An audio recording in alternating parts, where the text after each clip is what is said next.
రైతులను పట్టించుకొని కేంద్ర బీజేపీ ప్రభుత్వం, రైతుల కష్టాలు పట్టించుకొని ఆదిలాబాద్ ఎమ్మెల్యే, ఎంపీ.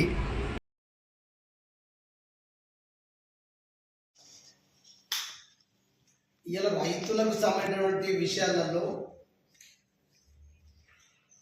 ఎంఎస్పి కానీ ధాన్యంకైనా పత్తికైనా ప్రకటించేది కేంద్ర ప్రభుత్వమే. అట్లనే ఇలా ఫసల్ బీమా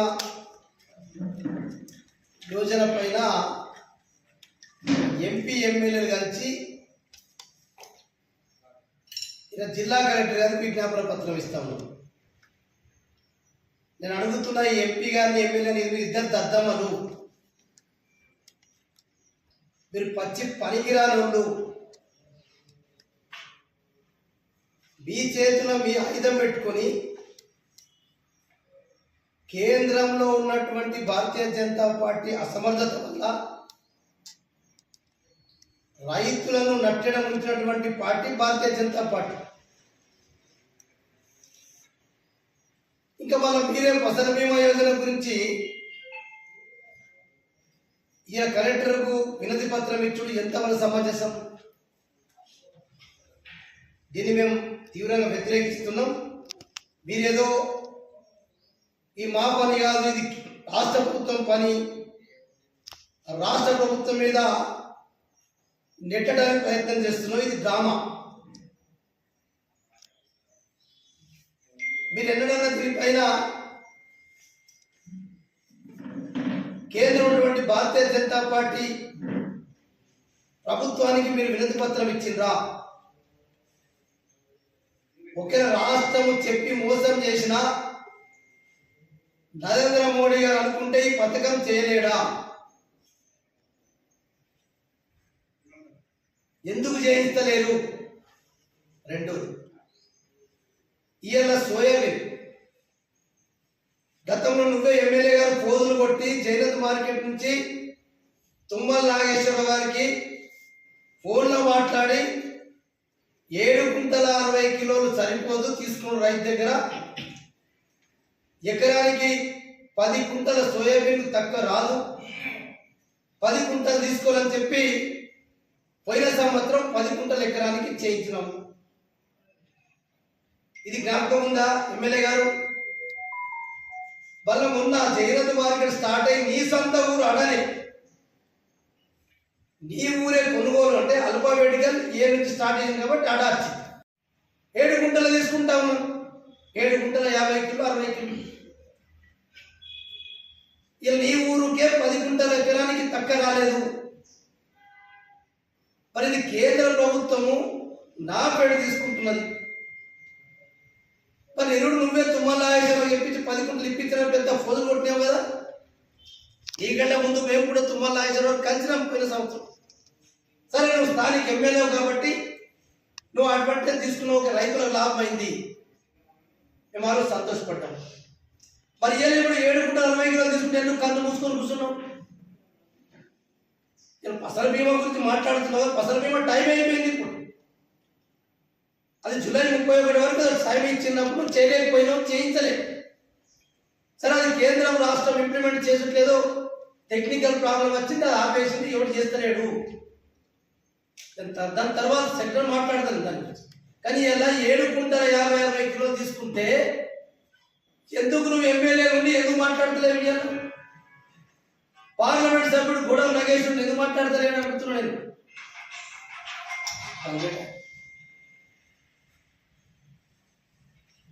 రెండోది తేమ. మేము సోయాబీన్ పంటని జైనత్ మార్కెట్ కంపెనీలో మీరు అడగండి రైతులు, దయచేసి ఇక్కడ ఉన్నటువంటి మీడియా వాళ్ళు మీరు ఒక్కసారి వెళ్తే ఇట్లా నీళ్లకు నీళ్లు పాపం వర్షపు తడిచిపోయి అప్పుడప్పుడు కొన్ని వస్తే మొత్తం రంగు మారిన నీళ్లకు నీళ్లు పచ్చిగా తడిసిపోయినా ఎంఎస్పీకి మా ప్రభుత్వం ఉన్నప్పుడు ఇక్కడ కొనిచ్చినాము. కావాలంటే గ్రామాలకు పోయి రైతులను అడగండి. ఇప్పుడు మొన్న 12% ఇదే అడా గ్రామం వస్తుంది, 12% పెంచితే 13% వస్తేనే కొద్దిసేపు ఆరబెట్టిన తర్వాత 12 లక్షలుగా తీసుకున్నారు. అంటే నువ్వు ఎదుర్కొన్నట్టు ఎమ్మెల్యే ఎంపీ దద్దమ్మలు కాడవే మార్కెట్లో అడగండి రైతుల బాధ. అది ప్రజెంట్ సిచ్యువేషన్ సోయాబీన్ పత్తి మార్కెట్ల తేమ శాతంతో చంపుతున్నారు రైతులు. గది పట్టించుకోరు బాబు అని చెప్పి మేము అడిగితే ఫసల్ బీమా యోజన కొత్త దుకాణం పెట్టుకున్నాం అన్నట్టు. అంటే మేము కూడా రైతుల పక్షాన ఉందామని దొంగ డ్రామాలు దొంగ జపాలు చేస్తున్నటువంటి Bharatiya Janata party MLA MP. రెండో తడిసిన ధాన్యం కొనాలని చెప్పి నిబంధన ఖచ్చితంగా ఎంఎస్పీలో ఫిక్స్ ఉంటుంది. కొంచెం ఆ జీవోలో కూడా కొంత పర్సెంటేజ్ డ్యామేజ్ వచ్చినా తీసుకోవాలని చెప్పి నామ్స్ ఉంటాయి. ఇలా 13% మాయిచర్ వచ్చినా తీసుకోలేదు. నీ గ్రామస్తులే మీ అడా గ్రామానికి పోయి నువ్వు అడుగు. ఇప్పుడు ఎందరి మంది దగ్గర ఎకరానికి 10 గుంటల కంటే ఎక్కువ పండిన పంట ఇప్పుడు అడలో కూడా స్టాక్ ఉంది రైతుల దగ్గర. ఈరోజు నువ్వు నీ సొంత ఊరుకో, మా ఊరు ఎమ్మెల్యే బాబు అని చెప్పాను, ఏ ఊరైనా సంతోషపడతావు. మా ఊరు ఎమ్మెల్యే గారు ఉన్నారంటే నువ్వు ఎమ్మెల్యే ఎటువైనా తెలియదాల. సరే ఇప్పుడు వచ్చినాక నువ్వు జనత మార్కెట్కో, వేలా సభ్యాడుకో, ఆదిలాబాద్కో, పత్తి మార్కెట్ చూడు. ఎంఎస్పీ ఎందుకు పెట్టింది కేంద్రం? ఎంఎస్పీ ప్రకారంగా కొనుగోలు చేయకుంటే దానికి సంబంధించినటువంటి నియమ నిబంధనలు ఉన్నాయి. రంగు మారినా కొనాలా? ఎందుకు కొంటారు మరి? వడ్లు రంగు మారితే కూడా కొంటారు ఎట్లా? ఆదిలాబాద్ రైతులు పండించిన పత్తి పంట రంగు మారినా తేమ ఎక్కున్నా, సోయాబీన్ పంట రంగు మారినా తేమ ఎక్కువ ఎందుకు కనిపించలేకపోతున్నారు మీరు? ఇది మీ డబుల్ బాధ్యతనం కాదా? ఇది మీ దొంగ నాటకం కాదా? అందుకొరికి ఎలా నేను ఎమ్మెల్యే గారిని ఎంపీ గారిని డిమాండ్ చేస్తున్నాను, మీరు వెళ్ళండి మార్కెట్. ఇలా తేమ ఎక్కువన్నా తీసుకుంటలేరు, సోయాబీన్ రంగు మారినా తీసుకుంటలేరు, 7 కుంటలే తీసుకుంటున్నారు. 7 కుంటలే చిల్లర తీసుకుంటున్నారు. ఇప్పుడు 10 కుంటలు కొంటే ఎందుకు తీయాల? 7 కుంటలు దాన్ని తీసుకుంటున్నారు. అది ఇప్పుడు నడుస్తున్న మార్కెట్. రైతులు ఇప్పుడు తాజా నీ అడా గ్రామస్తుల 2 రోజులు అక్కడ పండుకున్నారు లేదా అడుగు నీ ఊరు పోయి. ఇది ఏం రాబోయ్ అంటే మీరు ఇది చాతగాక డైవర్షన్ పాలిటిక్స్ అంటారు, దీన్ని చిల్లర రాజకీయాలు అంటారు. అంటే మీకు రైతుల మీద ప్రేమ లేదు అంటే భారతీయ జనతా రాష్ట్ర ప్రభుత్వం ఫసల్ బీమా లేకుండా రేవంత్ రెడ్డి గారు చెప్పిండు, నేను అన్ని పంటలకు నేనే 100% ప్రీమియం కట్టి చేస్తా అని చెప్పిండు. ఓకే, ఇంకోటి మీరు అనేది అది సెకండ్. ఇప్పుడు బోనస్ ప్రతి పంటకు బోనస్ ఇస్తా అని చెప్పి ఆల్రెడీ ప్రకటించండి. ఎందుకైనా మేనిఫెస్టోలో ఉంది, ప్రతి పంటకు 500 బోనస్ అన్నాడు. సరే ఎంఎస్పీ రానప్పుడు ఈ ప్రభుత్వం ఇచ్చి చేసుకోవాలా? నువ్వు చెప్పిన బోనస్ ఇస్తానా? ఇస్తే సరిపోతుంది. నువ్వు వరి పంట గట్ట బోనస్ అది కూడా మన సన్నాలకు ఇస్తా అని చెప్పి మీరు నేను అన్ని పంటలకు ఇవ్వాలని చెప్పినాము. ఇప్పుడు కూడా ప్రతి పంటకి ఇస్తా అని చెప్పిండు రేవంత్ రెడ్డి. అసలు రేవంత్ రెడ్డిని చెప్తున్న కాంగ్రెస్ పార్టీ ఇలా ఫసల్ బీమాలో ఆనాడు మా టీఆర్ఎస్ పార్టీ ప్రభుత్వం ఉన్నప్పుడు స్టేట్ గవర్నమెంట్, సెంట్రల్ గవర్నమెంట్, రైతు ఈ ముగ్గురు షేర్లతో ఆ రోజు కార్యక్రమం నడిస్తే రేవంత్ రెడ్డి ఏం చెప్పిండు? అసలు కేంద్రం కట్టేదే పని లేదు, రాష్ట్రం కట్టే రైతు కట్టే పని లేదు, మొత్తం నేనే కడతాను చెప్పి రేవంత్ రెడ్డి. దీన్ని కాలుకున్న తీసుకొట్టాలా కదా రేవంత్ రెడ్డిని? రైతు కాలుకి ఏముంటుందో తెలుసు, రైతు కాలుకి ఎంత గట్టి ఉంటుందో తెలుసు రేవంత్ రెడ్డికి. ఇలా ఆ కార్యక్రమాలు కూడా రేపు రాబోయే రోజుల్లో రైతుల ఓపిక నశించిపోయి ప్రాణమే ఉంటుందో పోతుందో అనేటువంటి పరిస్థితి ఉన్నప్పుడు పక్కా పని జరుగుతుంది. అందుకొరకే ఎంపీ ఎమ్మెల్యే చాలా జాగ్రత్త చెప్తున్నా, మీ భరతం పడతాం చేయనప్పుడు ఏదైనా మీ బీజేపీ ఎంపీలు పార్లమెంట్లో మాట్లాడిందా? నిజంగా నువ్వు రైతులకు చెప్పినావు, మోసం చేసినావు, నువ్వు ప్రీమియం కడతలేవు రేవంత్ రెడ్డి అని చెప్పి మీ పార్లమెంట్ సభ్యులు భారతీయ జనతా పార్టీ ఎంపీలు పార్లమెంట్లో మాట్లాడిందా? నిజంగానే చెప్పిన మాట రేవంత్ రెడ్డి మోసం చేస్తే కేంద్రం అనుకుంటే ప్రభుత్వం సిద్ధశక్తి ఉంటే ఇలా కేంద్రం నుంచి వచ్చే పథకాలను మేము ఆపెడతాం. ఎన్ని లేవు మరి ఇలా కేంద్రం ఇచ్చే పథకాలు? ఆ పథకాన్ని మీరు ఆపెడితే పక్కా ఫసల్ బీమా యోజన రేవంత్ రెడ్డి గారు ప్రభుత్వం చేస్తారని అంటున్నాం కదా. ఆపేయండి. కేంద్రం ఇచ్చే పథకాలను రైతులు 70% మంది రైతులు ఈ దేశంలో వాళ్లకు చేస్తున్న మాట రేవంత్ రెడ్డి అబద్ధం ఆడిందని చెప్పి నువ్వు ఏదైతే ఇక్కడ కలెక్టర్కి ఇస్తున్నావో మీ కేంద్రం చేతిలో ఉన్నాయి కదా. ఈ రాష్ట్రానికి ఇచ్చే నిధులు అనేక పథకాలు కూడా కేంద్రం నుంచి వచ్చే గ్రాంట్స్ ఉన్నాయి కదా. ఒక్కసారి ఆపెట్టుంది. ఈ 70% మంది రైతుల కంటే ఎక్కువనా? ఇంతకంటే పెద్ద సమస్య ఉందా అసలు? రైతుల కంటే ఎక్కువ సమస్య. ఎంతమంది రైతులు ఆత్మహత్య చేసుకొని వస్తున్నారు, అప్పుల పాలై వస్తున్నారు. ఇదా మీ దొంగ నాటకాలు, దొంగ డ్రామాలు?